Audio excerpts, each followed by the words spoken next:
Assalamualaikum warahmatullahi wabarakatuh. Apa kabar anak bapak yang soleh dan soleha?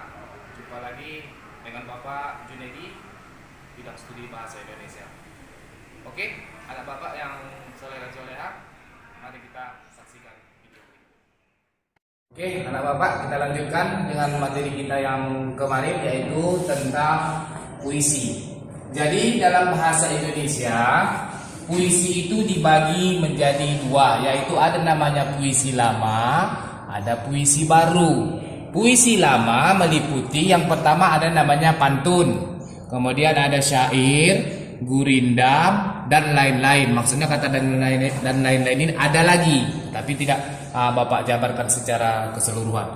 Kemudian yang termasuk ke dalam puisi baru yaitu romansa, satire, soneta, dan lain-lain. Jadi Bapak ambil setiap puisi lama dan puisi baru, Bapak ambil 3 saja contohnya. Jadi secara garis besarnya adalah pantun merupakan jenis puisi lama yang memiliki 4 baris yang terdiri dari sampiran dan isi. Nah, ini kita Bapak akan jabarkan satu persatu ya. Oke. Di sini ada Bapak buat ciri-ciri pantun. Ciri-ciri pantun yang pertama adalah 1. Bersajak AB. Kemudian yang kedua, baris pertama atau baris ke-1 dan kedua disebut dengan sampiran. Nah, nanti akan Bapak terangkan yang mana itu sampiran, yang mana itu isi. Bapak tulis dulu ciri-cirinya saja dulu. Kemudian yang ketiga ada namanya baris 3 dan 4 disebut dengan isi. Kemudian ciri-ciri pantun yang keempat adalah 1 bait 4 baris. Yang kelima 1 baris terdiri dari 8 sampai 12 suku kata. Oke, 8 sampai 12 suku kata. Dan yang terakhir adalah 1 baris terdiri dari 4 sampai 6 kata. Oke? Sekarang Bapak akan menuliskan sebuah pantun. Oke, nanti anak Bapak bisa tahu nanti itu pantun apa. Jadi jadi yang Bapak jelaskan itu ya, ada namanya jenis-jenis pantun itu, ada pantun agama, ada pantun nasihat, ada pantun adat, ada pantun teka-teki, macam-macam banyak pantun. Jadi nanti dari pantun yang akan Bapak buat ini nanti bisa kamu tebak itu pantun apa. Ini contoh pantunnya ya. Burung nuri, burung dara. Nah, maksudnya bukan burung sidara ya, tapi burung dara. Burung dara itu maksudnya burung merpati. Terbang tinggi di atas awan. Cobalah terka, wahai saudara, makin diisi makin ringan. Oke, sekarang akan kita bahas tentang ciri-ciri pantun yang pertama supaya lebih jelas. Ciri-ciri pantun yang pertama itu bersajak AB. Yang mana dia dikatakan AB? Inilah yang dikatakan AB.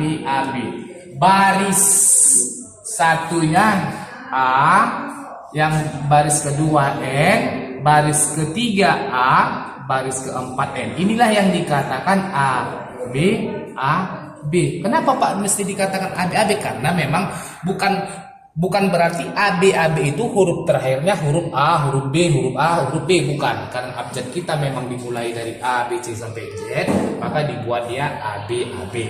Jadi yang dikatakan saja itu bunyi akhir dari pantun itu. Jadi kalau dia A baris pertama, maka baris ketiga dia juga A. Baris kedua dia N, baris keempat dia juga N. Ini yang dikatakan saja. Oke. Yang kedua, baris pertama dan kedua disebut sampiran. Inilah yang dikatakan sampiran. Paham ya anak ya? Sampiran. Maksudnya sampiran ini belum kita mengerti apa maksud dan tujuan sebuah pantun kalau hanya dia sampiran. Bagaimana supaya kita tahu maksud dari pantun itu? Maka dengan adanya yang ketiga ini, yaitu baris 3 dan 4, inilah yang dikatakan isi. Burung nuri, burung dara, terbang tinggi di atas awan. Belum paham kita maksud apa dari tujuan burung nuri, burung dara, terbang tinggi itu. Setelah adanya isi, cobalah terka wahai saudara, makin diisi makin. Setelah adanya baris ketiga dan keempat atau disebut dengan isi, baru kita paham apa maksud dari pantun ini. Sekarang Bapak tanya, kalau kira-kira beginilah Bapak buat, pantun apa namanya? Masuk kepada jenis pantun apa dia? Ini adalah masuk kepada jenis pantun teka-teki. Pantun teka-teki itu pantun yang memerlukan jawaban. Jadi apa jawaban dari ini? Cobalah terka wahai saudara, makin diisi makin ingat. Jawabnya adalah balon. Balon itu kalau makin diisi makin ringan. Itu yang ketiga. Yang keempat, satu bait 4 baris. Mana yang dikatakan bait? Mana yang dikatakan? Inilah yang dikatakan bait. Baris pertama dan baris sampai baris keempat itulah yang dikatakan bait. Paham? Itu yang dikatakan. Jadi ini satu bait. Satu bait 4 baris, kan 4 baris dia. 1, 2, 3, 4. Satu bait 4 baris ini dia. Satu bait 4 baris. Kemudian yang kelima, satu bait terdiri dari 8 sampai 12 suku kata. Yang manakah dia suku kata? Inilah yang dikatakan suku kata. Burung. Burung terdiri dari 2 suku kata. Bu dan rung. Nuri, burung, dara. Berarti ada berapa suku kata? 1, 2, 3, 4, 5, 6, 7, 8. Artinya minimal 8, maksimal 12. Jadi di dalam sebuah pantun itu tidak ada yang lebih dari 12 karena sudah ada ikatannya. Coba kita lihat baris kedua. Terbang 2, tinggi 2, di atas awan. 1, 2, 3, 4, 5, 6, 7, 8, 9. Masih dalam kategori. Itu yang dikatakan yang dikatakan satu baris 8 sampai 12 suku kata. Begitu juga seterusnya. Jadi yang dikatakan suku kata, inilah dia, pemenggalan terhadap dari kata. Di bawah kata itu namanya suku kata. Inilah dia, burung. Oke, yang terakhir, satu baris terdiri dari 4 sampai 6 kata. Ini tadi Bapak katakan suku kata. Kalau digabung suku kata, jadilah dia kata. Begitu juga ini. Begitu juga ini. Dan begitu juga ini. Jadi satu baris ini ada berapa kata? 1, 2, 3, 4. Itu yang dikatakan kata.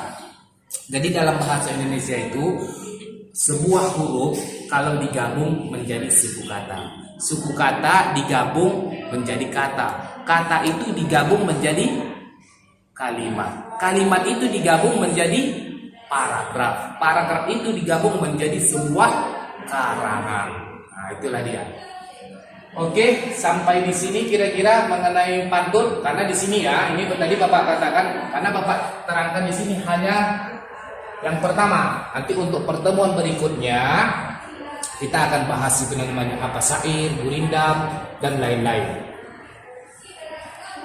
Kalau dia cuma Bapak kasih tahu sedikit, pantun dan syair perbedaannya hanya terletak di sajaknya. Kalau pantun dia bersajak A B A B seperti yang Bapak buat di situ. Kalau syair dia bersajak A A A A. Itu perbedaan yang pertama. Perbedaan yang kedua, kalau pantun dia mempunyai sampiran. Baris pertama dan baris kedua disebut sampiran. Kalau dalam syair dia tidak mempunyai sampiran. Semuanya isi. Itu dia perbedaannya. Nanti untuk pertemuan berikutnya kita akan membahas tentang syair. Dari mana asal syair, apa ciri-ciri syair, bagaimana syair yang seharusnya, itu akan kita bahas untuk pertemuan berikutnya. Jadi pertemuan hari ini kita membahas mengenai pantun, yaitu definisi pantun, kemudian ciri-ciri pantun, dan contoh sebuah pantun. Bapak tambahkan sedikit, jenis-jenis pantun itu ada namanya pantun adat. Nah, ada lagi namanya pantun teka-teki seperti yang Bapak buat tadi. Ada lagi namanya pantun nasihat. Kemudian ada namanya pantun agama. Kemudian ada namanya lagi pantun perkenalan dan lain-lain. Banyak lagi jenis-jenis pantun nanti. Ananda bisa cari di Google atau ada itu kumpulan-kumpulan pantun. Cari itu jenis-jenis pantun ada berapa.